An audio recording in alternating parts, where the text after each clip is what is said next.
నిన్న మొన్న రెండు జడ పులి బొమ్మవు కాదా నాతో పాటు నువ్వు కూడా అమ్మకు చెవేగా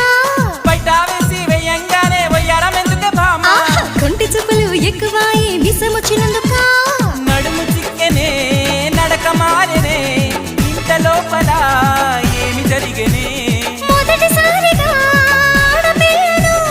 చూసినట్టుగా మైకం నీకు తమలపాకు మమ్మల్ని సొక్కు